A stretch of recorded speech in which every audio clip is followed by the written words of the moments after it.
Bismillahirrahmanirrahim. Assalamualaikum warahmatullahi wabarakatuh. Masya Allah, para jamaah al-asran rahimakumullah. Seperti biasa berjumpa kembali dengan Teteh Hiim di sini. Mudah-mudahan ya sekarang yang lagi mendengarkan Teteh sedang diberi kesehatan oleh Allah, baik sehat secara lahirnya, terutama sehat secara batiniah kita ya. Dan mudah-mudahan ya di dalam segala situasi, kondisi apapun itu, kita itu selalu penuh dengan rahmatnya Allah, maghfirahnya Allah, dan juga inayahnya Allah. Amin ya Allah ya rabbal alamin. Baik, ini gimana nih? Sepertinya insya Allah ya, seperti biasa masih di season tanya jawab ya. Insya Allah akan sedikit sama Teteh dibantu pembahasannya setiap para netizen ya bilangnya yang sudah berkomentar gitu ya, mau lewat VT dari TikTok ataupun dari konten YouTube ini ya.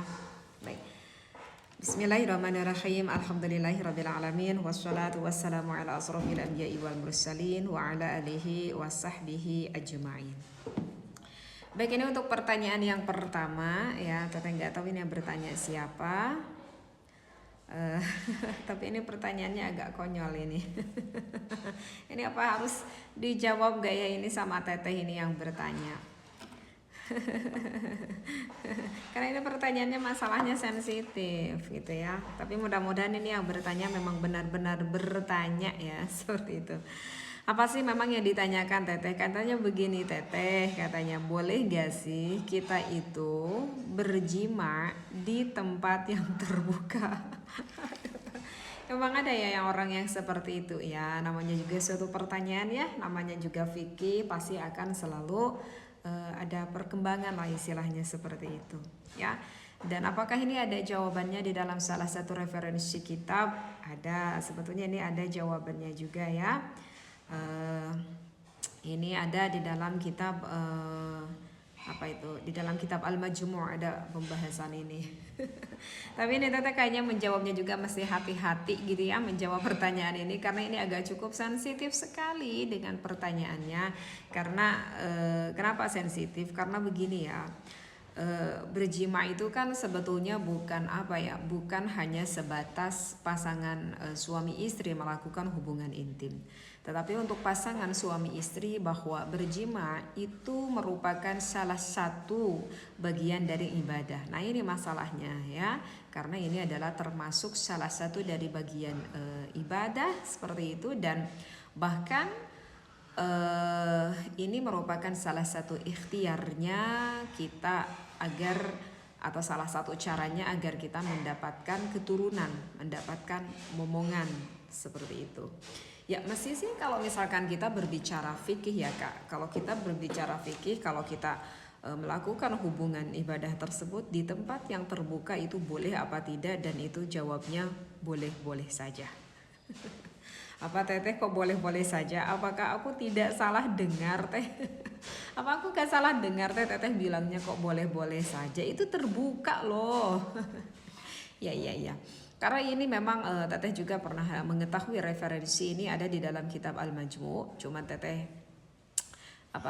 referensinya gak ketalar ya, referensi kitabnya. Cuman di dalam pembahasan kitab Al-Majmu' itu boleh kok pasangan suami istri ketika melakukan ibadahnya tersebut meskipun melakukan ibadahnya itu menghadap ke arah kiblat. Nah, bahasa dalam referensi kitabnya seperti itu. Meskipun mengarah ke arah kiblat atau misalkan membelakangi ya, atau misalkan membelakangi dari arah kiblat. Nah, itu boleh. Nah, kemudian di dalam kitab Majmu' pun bahkan di sana ada juga diperbolehkan kita melakukan ibadah hubungan intim tersebut fil bina. Ya, bina itu jadi kayak di suatu tempat kayak di rumah misalkan, atau di kamar gitu ya. Wasakhra'i gitu ya, atau misalkan di sakhra'i itu bisa dikatakan di lapangan yang terbuka. Nah itu di dalam referensi kitabnya, meskipun di lapangan yang terbuka. Tetapi, nah ini belum selesai ya, ini ada tetapinya yang dibahasakan dengan sakhra di sini. Tetapi boleh kita melakukan di ya ibarat lapang terbuka itu Jika kita tuh sangat meyakini sekali lagi, jika kita itu sangat meyakini sekali bahwa tidak ada satu mata pun yang melihat kita, tidak ada satu orang pun yang melihat kita, seperti itu.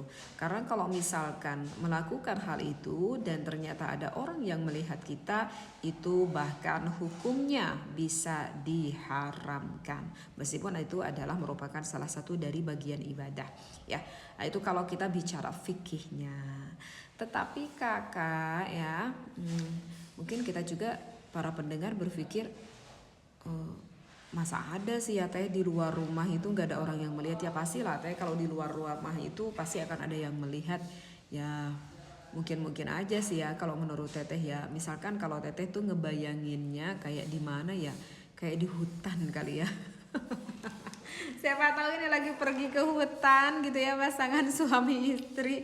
Mungkin aja kan, namanya juga fikih ya gitu. Pasti ada hukumnya lah seperti itu ya. Mungkin sama teteh itu dibayangkan kayaknya pergi ke hutan, gak ada satu orang pun yang menetap di hutan tersebut gitu ya. Ada juga hewan-hewan kali, mau apa juga kita pergi ke hutan ya. Ini makan barangkali ya, barangkali seperti itu. Nah, tetapi kakak, kalau kita berbicara secara adab, nah ini beda lagi kak. Kalau kita bicara secara adabnya, kita berbicara secara tata keramanya, jangankan sahra, jangankan di luar lapangan itu, bahkan fil bina pun, di dalam suatu bangunan pun, misalkan ya kita melakukannya di kamar lah seperti itu, maka etikanya bahkan bagus itu menggunakan selimut loh kak.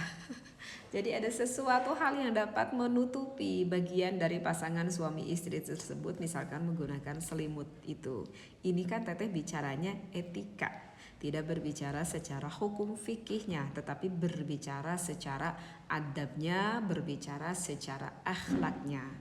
Begitupun para sahabat Khulafaur Rasyidin ketika melakukan ibadah itu selalu menutupi dengan selimut, atau bahkan ada yang suka pakai menutup kepalanya seperti itu. Kenapa melakukan hal itu? Ketika ditanya, maka para sahabat mengatakan, karena aku tuh merasa saking sangat malunya aku itu di hadapan Allah, seperti itu. Masya Allah. Jadi alasannya itu karena hatinya yang begitu malu sama Allah ya. Kalau kita nggak tahu ya beda lagi. Aduh teteh, kalau aku mau gerah gitu ya kalau misalkan pakai selimut. Boleh nggak misalkan nggak pakai selimut? Ya nggak apa-apa, toh di dalam fikih juga itu diperkenankan atau diperbolehkan. Itu mah yang barusan teteh sampaikan. Kalau kita berbicara secara akhlaknya, tata keramanya atau adabnya ya.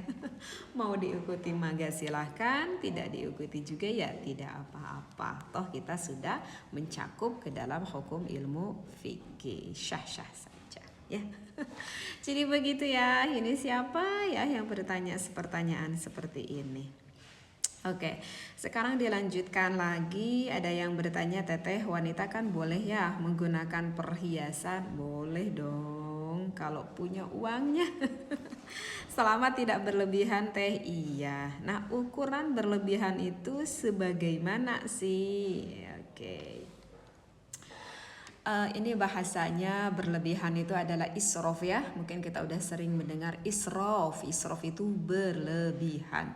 Berlebihan di dalam apa? Berlebihan di dalam sesuatu hal apapun itu tidak baik. Meskipun hal itu adalah awal mulanya baik, diperkenankan, diperbolehkan. Tetapi kalau misalkan udah terlalu berlebihan itu tidaklah baik ya. Apa ya contohnya?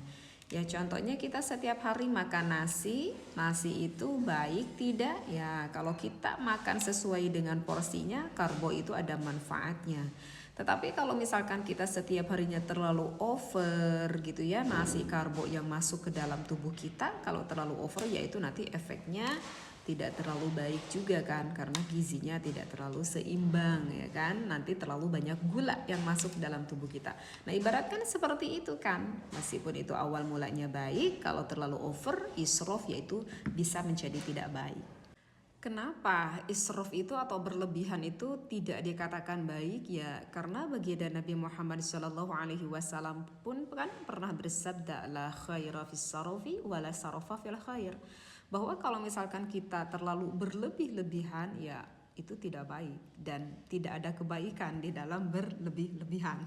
Ibarat seperti itu. Karena kan kata Rasulullah yang paling baik itu adalah khairul umur awsatuha, yang paling baik itu adalah ya sedang-sedang saja. Jadi berada di pertengahannya gitu ya. Seperti jadi nggak terlalu israf dan ya seimbang lah istilahnya seperti itu. Nah, jadi begitu juga yang ini kakak tanyakan tuh benar juga kak, boleh wanita menggunakan perhiasan karena ya begitulah kalau wanita itu adalah zuyyina linnas kan. Wanita boleh kayak teteh sekarang bersolek, pakai lipstick, pakai eyeshadow, apapun itulah ditempelkan ke muka selama ya kita anggap wajar, kita merias muka ya batas sewajarnya. Atau misalkan kayak ini pakai perhiasan ya, meskipun perhiasan murah gitu ya. Boleh untuk mempercantik diri ya, boleh seperti itu karena memang begitulah kodratnya seorang wanita.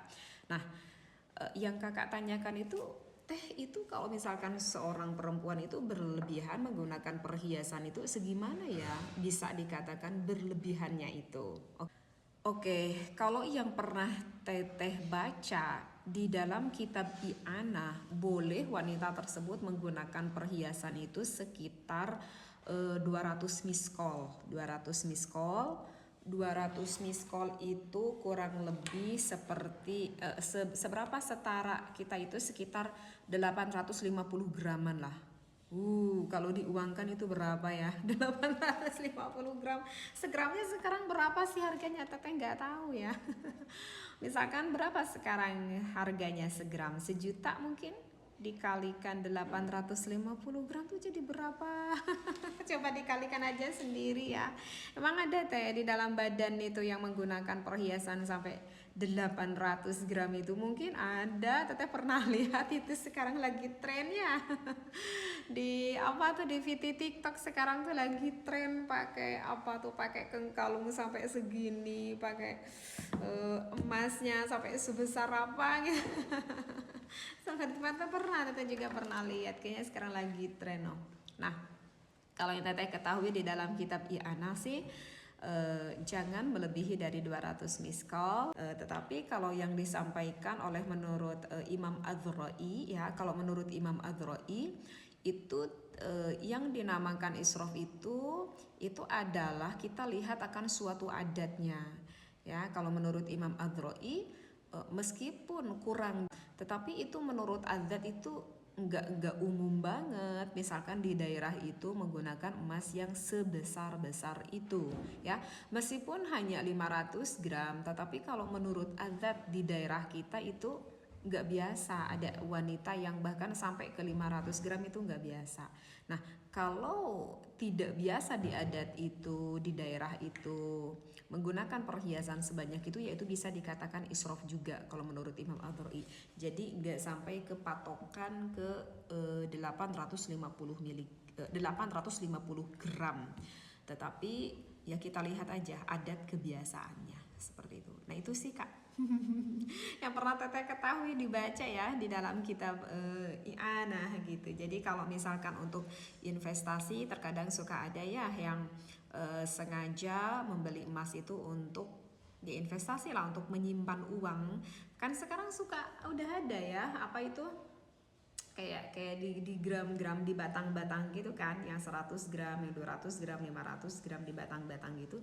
Ya udah kita tinggal beli aja emas batangan itu, ya kita simpan di loker di rumah kita. Nanti kita menjualnya pun kan itu tidak susah. Ya udah kalau mau ya seperti itu aja. Atau misalkan kalau misalkan kita seorang wanita yang senang banget menggunakan perhiasan-perhiasan dan kalau uangnya punya maka kita kan bisa ya beli dengan bermacam-macam motif, macam-macam model gitu ya. Nanti kita gilir-gilir aja pakainya, setiap harinya kita gilir-gilir ya biar gak bosen gitu. Tapi Ya nggak dipakai semuanya juga sampai melebihi dari 850 mg tersebut. Oh, jadi ternyata ada aturannya ya, ada aturannya ya. Mau apapun itu di dalam Islam itu ada aturannya, diatur di dalam fikih ya. Oke, insya Allah dipahami ya kakak ya. Iya. Oke, ini yang selanjutnya lagi apa ini? Apa ini? Teteh, ada wanita yang asinya itu banyak. Itu kalau sudah diperas, ya, itu kalau sudah diperas apa boleh dijual? Ada nggak ya yang melakukan hal seperti ini? Tapi ini yang bertanya ya mungkin aja ada ya yang melakukan seperti ini. Meskipun teteh tuh belum pernah ada di kampung teteh ini yang menjual ASI. Tetapi pernah kan kita melihat, teteh juga pernah melihat itu di pokoknya di orang-orang barat-barat gitu dah, yang terlalu banyak ASI daripada mubazir ya dijual. Teteh pernah lihat ini. Teteh pernah lihat ini ya di gak tahu di mana lah, gak tahu di YouTube, gak tahu di TikTok, teteh lupa lagi gitu ya. Cuman ini di luar negeri pernah teteh melihat seperti itu. Nah, ini teteh berbicaranya secara fikih ya kak. Teteh berbicaranya secara fikih. Kalau secara fikih hukumnya ASI itu bagaimana? Hukumnya ASI itu suci. Menurut Jumhurul ulama, menurut 4 madzhabul arba'ah pun ya kalau ASI itu hukumnya suci. Dikarenakan itu ASI hukumnya suci, maka diperjualbelinya pun itu hukumnya halal. Dengan alasannya apa ya? Dikarenakan ASI itu adalah suci. Seperti itu. Jadi hukumnya itu dihalalkan. Ini ada di dalam kitab di dalam kitab apa itu? Di dalam kitab Nihayatul Muhtaj kalau gak salah ya, di dalam kitab Nihayatul Muhtaj. Jadi yaitu alasannya dikarenakan suci. Karena ini sih sebetulnya tradisi dulu ya, tradisi waktu ketika baginda Nabi Muhammad SAW ketika kecil gitu ya, itu memang tradisi orang Arab yang mana itu biasanya suka disusukan kepada wanita yang lain. Termasuk kan ya baginda Nabi Muhammad SAW pun kan itu yang dilahirkan oleh siapa, Sayyidah Aminah, kemudian kan disusui oleh Suwaibah Aslamiyah, kemudian dilanjutkan oleh siapa, Halimah kan, seperti itu. Cuman ya harus mencari dulu sosok seorang pengganti ibu asinya itu, tentu yang orang yang sifat-sifatnya baik gitu. Karena ini kan masalahnya nanti sepersusuan. Ya kalau kita bicara fikih sih itu sah-sah saja ya kalau di dalam kitab Nihaya. Tapi kayaknya kalau menurut teteh enggak juga sih. Kayaknya lebih baik agak dihindari aja lah gitu ya. Apalagi kalau misalkan anak kita yang langsung ditetekkan gitu ya sama sosok seorang ibu yang sama-sama punya ASI, misalkan ke tetangga kita yang kebetulan sama-sama punya ASI lah, kayaknya lebih baik dihindari. Karena teteh tuh yang berpikirnya apa ya, berpikirnya nanti kan kita berbicara akan nasab kan, kita berbicara turunan. Karena masalahnya apa, pernah gitu ya kejadian gitu ya yang masih ada kaitan saudara lah meskipun jauh seperti itu. Ini ada loh kasus yang seperti ini gitu. Jadi diceritakan ini dulunya katanya gitu kakeknya gitu sama neneknya tanpa sepengetahuan ternyata itu sepersusuan, tapi dikersain sama Allah berjodoh seperti itu. Nah tahu-tahunya itu udah punya anak satu dan udah dewasa bener itu anaknya yang perempuan, itu baru diketahui kalau ibu bapaknya itu ternyata sepersusuan ya. Mau tidak mau akhirnya bercerailah seperti itu. Nah dikhawatirkannya tuh seperti itu gitu ya, takutnya gitu ya nantinya. Jadi kalau bisa sih lebih baik kayaknya dihindari aja deh ya. Kalau menurut teteh ya lebih baik dihindari aja, karena kan nantinya takutnya kalau kita bicara nasab kita tidak tahu jodoh kan, takutnya nanti satu rodoah seperti itu ya. Oke, untuk selanjutnya ini ada 2 pertanyaan lagi ya yang insya Allah sama teteh dibahas sekarang. Katanya teteh, kalau istri senayah menolak ajakan suaminya dengan alasan suaminya bau badan atau suaminya itu badannya kotor banget gitu ya, cudih katanya. Apakah itu kalau kita menolak sebagai seorang istri, apakah itu termasuk nusyuz tidak, berdosa tidak kalau misalkan istrinya menolak. Ini mudah-mudahan banyak para suami yang mendengarkan Teteh. Ini kayaknya suatu pembelaan ini Teteh, kenapa ingin banyak didengar oleh para suami ya, karena Teteh sama-sama wanita ini sepertinya. Teteh enggak sih.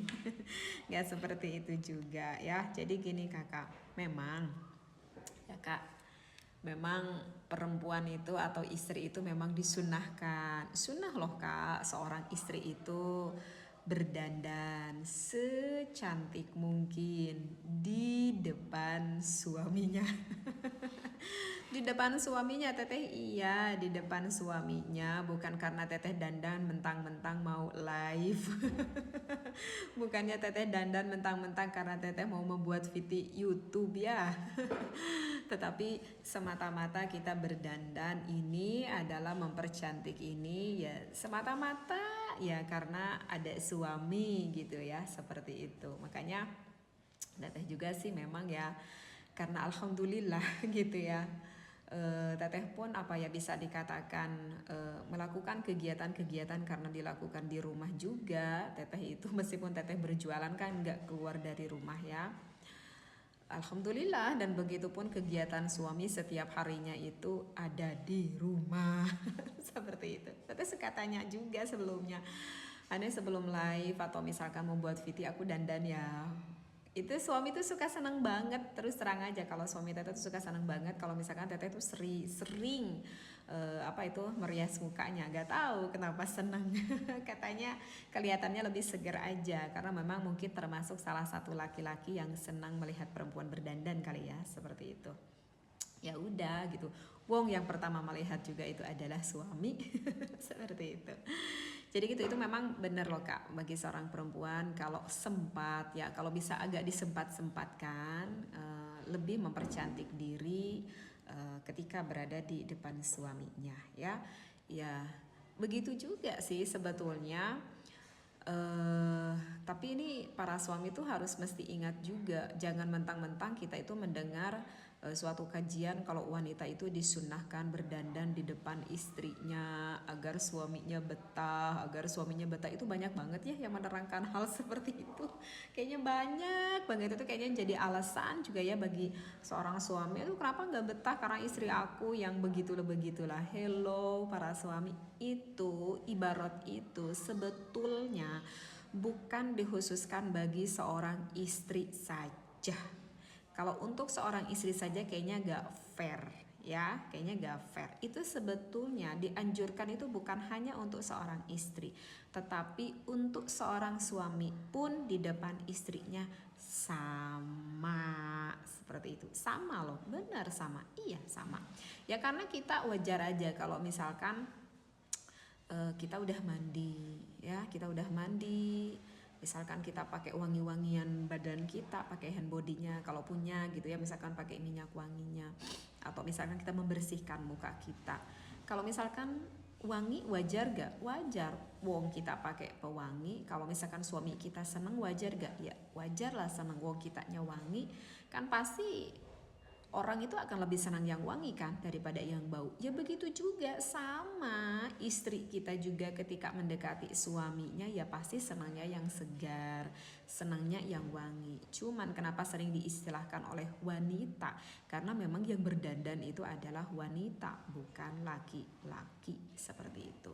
Jadi yang kakak tanyakan kalau misalkan istrinya itu menolak karena mungkin ya suaminya baru pulang kerja gitu ya, misalkan apalagi yang kerjanya kuli bangunan. Misal sama Teteh dibayangin gitu ya, yang kuli bangunan itu udah mah bau keringat, badannya kotor gitu ya, bau matahari, ujuk-ujuk aja ke rumah langsung ngajak gitu ya sama istrinya. Kata istrinya gak mau bau. Terus istrinya harusnya bilang sama suaminya, gak mau bau, mandi dulu Gi. Kalau misalkan mandi dulu oke, aku semangat, misalkan seperti itu. Ya kita lontarkan aja sebagai seorang istri dengan nada yang mengenakkan, jangan dengan nada yang sangat menyakiti perasaan suami kita. Gak boleh ya, meskipun Seperti itu. Dan apakah itu termasuk nusyuz kalau kita itu menolak? Tidak, itu tidak termasuk nusyuz. Betul? Ya, tidak termasuk nusyuz. Karena ini ada di dalam kitab ini ya, sama Teteh udah disiapkan. Sebentar, sama Teteh dibaca aja ini ibarat referensinya ya. Di sini ada ibarat referensinya nih, biar kakak tahu nih dengan sedikit ibarat referensi kitabnya. Jadi ini ada ya Kak di dalam apa ini? Sebentar ya Kak ya. Ini ada di dalam kitab fatwa fikhiyah ya. Ada ibaratnya, sama Teteh dibacakan ibaratnya. Sepertinya udah ketemu ya. Udah sama Teteh dikasih tanda. Wasu'ila, katanya ditanyakan nih. Amma idza matana'at az-zaujatu, tentang ketika wanita itu terhalang atau ya menolak lah ya, min tamkini zauji, dari menerima ajakan suaminya. Kemudian litasha'u fihi wa kathrati ausakhihi, karena itu suaminya tuh kusut banget gitu ya. Kalau cek orang Sunda maca ludih meren gitunya, dan banyak sekali kotoran gitu ya di badannya. Hal takunu nasyizatan, apakah wanita itu telah bernusyuz? Maka fa'ajaba, maka di sini ulama menjawab biqaulihi la takunu nasyizatun bidzalika. Oh, tidaklah termasuk nusyuz. Bahkan di akhir keterangan ini pun disebutkan apa ini dibaca ya? Anna kulama yata'adza bihil insanu yajibu 'ala zauji izalatuhu. Setiap sesuatu ya yang orang-orang itu biasanya gak nyaman karena sesuatu itu, misal nih bau ya seperti kayak misalkan bau badan, bau mulut gitu ya, atau badannya yang kotor, itu kan suka ada loh seseorang itu yang apa ya, yang aroma badannya itu bau gitu, suka ada ya gitu ya. Teteh menemukan ada aroma itunya seluruh badannya itu bau gitu loh, kayak bau apa ya, kayak bau bawang bombay gitu. Itu kayaknya apa ya, kayaknya harus diobati ya kalau misalkan bau seperti itu, karena kan tidak nyaman untuk kita sendiri, gak nyaman untuk pasangan, dan tidak nyaman untuk orang lain. Kalau kita ya udah merasa seperti itu, coba diobati gitu ya, itu penyebabnya apa, seperti itu. Maka di sini dikatakan ya wajib bagi suami untuk menghilangkannya dulu gitu ya. Jadi begitu, jadi wajib gitu, suaminya itu bersih-bersih dulu, mandi dulu. Kalau punya pewangi pakai dulu pewanginya. Kalau misalkan istrinya menolak nggak mau, ya. Dan itu hukumnya bagaimana teh? Tidak termasuk nusyuz, ya. Wahai dengarkan para suami. Jadi begitu ya kakak ya, yang bertanya insya Allah bisa dapat dipahami deh ya. Oke, ini yang terakhir ya.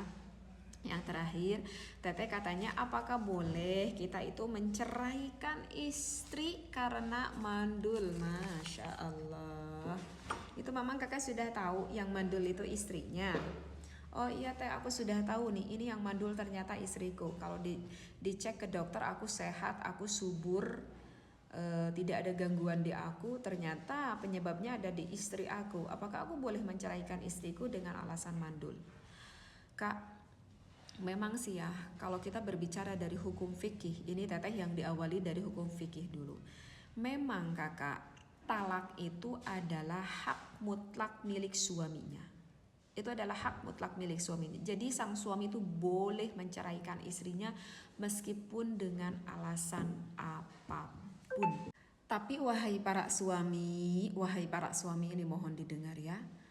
Kalau misalkan kita itu mentalak istri kita, menceraikan istri kita dengan alasan katanya, misalkan kata dokter bahwa adalah istri kita yang mandul, alasan seperti itu. Jadi kalau kakak itu sampai menceraikan istrinya dengan alasan mandul itu termasuk suami yang tidak baik. Gitu kan? Itu termasuk suami yang tidak baik. Kenapa termasuk suami yang tidak baik menceraikan istrinya dengan alasan seperti itu? Karena bahwa kemandulan itu bukan termasuk salah satu keruksakan. Maksudnya yang tidak termasuk alasan yang dapat merusak kepada suatu pertikahan. Berbeda kalau misalkan sang suaminya itu menceraikan istrinya karena misalkan istrinya itu bernusyuz, karena istrinya itu misalkan berselingkuh begitu ya, atau maaf banget ya, istrinya itu misalkan terhalangi, tidak bisa digauli karena misalkan terhalangi di daerah vaginanya oleh daging gitu ya, ada ya yang seperti itu sehingga tidak bisa digauli misalkan. Atau misalkan istri kita itu naudzubillah ternyata kebetulan punya penyakit HIV sehingga takutnya nanti menular penyakit itu kepada kita misalkan. Nah kalau dengan alasan-alasan itu boleh, karena itu termasuk ke dalam salah satu kerusakan di dalam pertikahan tersebut. Tetapi tidak ada Kak Teteh menemukan di dalam fikih bahwa mandul itu merupakan salah satu kerusakan di dalam pertikahan. Tidak menemukan hal itu. Kan kita tahu kalau baginda istrinya baginda Nabi Muhammad SAW Siti Aisyah kan tidak mengandung Kak. Ya, tidak mengandung sampai wafatnya. Itu tidak menjadikan suatu alasan baginda Nabi Muhammad menceraikan Siti Aisyah, tidak. Coba kita perhatikan ya salah satu ayat yang berada di dalam surat Asy-Syu'ara. A'udzu billahi minasyaitonir rajim. Au yuzawwijuhum dzukranan wa inatha. Jadi Allah itu menganugerahi gitu ya kepada dua jenis laki-laki dan juga perempuan, akan kepada siapa yang dia itu kehendakinya. Wa yaj'alu man yasha'u aqima, dan kemudian Allah pun menghendaki kepada orang tersebut menjadi mandul. Innahu alimun qadir, maka sesungguhnya Allah itu lebih maha mengetahui dan lebih maha kuasanya Allah. Sebetulnya tidak sulit bagi Allah untuk memandulkan ataupun tidak memandulkan bagi kita sebagai seorang suami atau bagi kita sebagai seorang istri. Ya. Allah itu maha kuasa dan Allah itu maha mengetahui akan segala hikmah apa yang di belakangnya, itu pasti ada hikmahnya. Meskipun ya tidak semua orang itu dapat mengambil hikmahnya. Ya, jadi ini kakak yang bertanya sebetulnya sih ya boleh-boleh saja kalau kakak itu mau menceraikan, tapi kalau misalkan kakak sampai menceraikan dengan alasan seperti ini, ya itu berarti kakak termasuk seorang suami yang tidak berlaku baik seperti itu ya, kayak gak punya hati, kayak gak punya perasaan gitu. Karena alasannya apa dalam fikih? Karena alasannya ya kalau mandul itu merupakan tidak termasuk salah satu hal yang dapat tadi apa kakak merusak ke dalam pernikahan kita, seperti itu ya. Mungkin ini segini dulu ya pertanyaan-pertanyaannya yang di video ini Teteh bahas. Maka insya Allah untuk di video selanjutnya akan dilanjutkan kembali dengan pertanyaan-pertanyaan dari kalian. Insya Allah jika Teteh paham mungkin Teteh akan membahasnya ya. Tapi kalau Teteh tidak paham ya harus menunggu dulu waktu kayaknya ya, sambil Teteh kita cari-cari dulu referensi akan jawabannya. Baik, mungkin kakak semuanya setiap apa yang Teteh jelaskan di sini, setiap videonya mudah-mudahan selalu mendatangkan keberkahan, kemaslahatan untuk kita semuanya. Tentu ya jika ada benarnya ini tentulah datangnya dari Allah, karena semua ilmu itu dari Allah. Tetapi jika ada salahnya mohon dimaklumi ya. Misalkan salah ucap kata, salah pembacaan. Ya namanya juga Teteh juga manusia ya, itu kadang suka ada lupanya. Kadang itu Teteh sering jalalah tulisan gitu ya, kadang salah di dalam pengucapan. Ya jika ada salahnya mohon dibenarkan ya, mohon dibenarkan. Dan mudah-mudahan naudzubillah itu kesalahan itu bukan keluar dari hawa nafsu ataupun akal pikiran Teteh sendiri. Ya makanya Teteh selalu mengusahakan setiap menjawab pertanyaan-pertanyaan kalian itu cari dulu referensi kitabnya, seperti itu ya. Mudah-mudahan selalu mendatangkan kemanfaatan. Wallahu muwaffiq ila aqwamit thoriq. Wassalamualaikum warahmatullahi wabarakatuh.